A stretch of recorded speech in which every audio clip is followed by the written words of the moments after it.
Hello lovelies, and welcome back to another YouTube video. Today we are going to be exploring beginner yoga poses that you can do anywhere. They are beginner friendly and they are easy to do.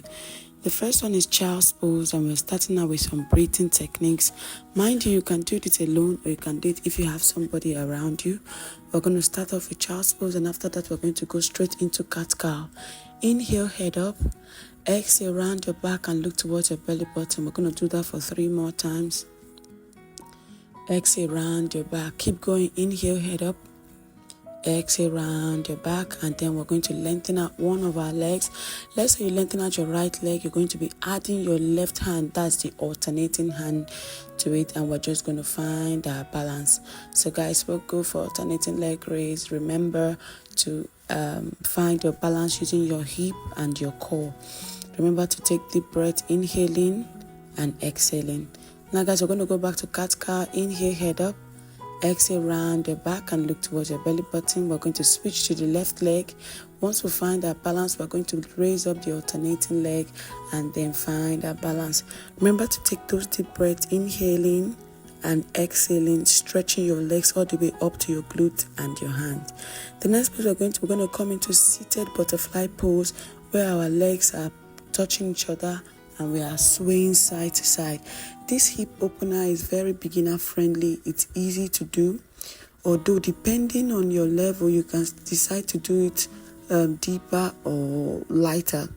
Like my friend here, Treasure, is a beginner, so it's quite easy. It's quite hard. Some of the poses are hard, but they're a bit easy. So let the beginner do what works for them. Now guys, we're going to wide leg forward fold, also know that middle split. We're going to stay in middle split for a while, catch our breath, and then drop our elbows into the mat. Taking slow deep breath and just align ourselves to see how far we can stay here. The last one we're doing here is known as pancake. We're stretching out those hands and those legs and sitting deeply into it. So guys, this will hold beginners, but the more you stay, the more you practice, the more you get used to it. Good job guys. And now we're going to come all the way down to the mat and come into shoulder stand.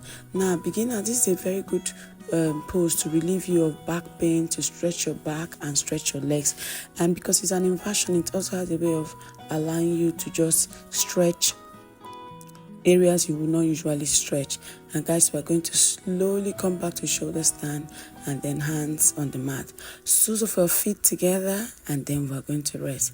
Thank you so much guys for sticking to the end. Remember to subscribe, like this video, and do well to comment and tell me what you think about this video, and I'll definitely see you in my other videos. So remember, you can stay in Savasana, or you can decide to just do other things. Do whatever works for you. Until then, bye.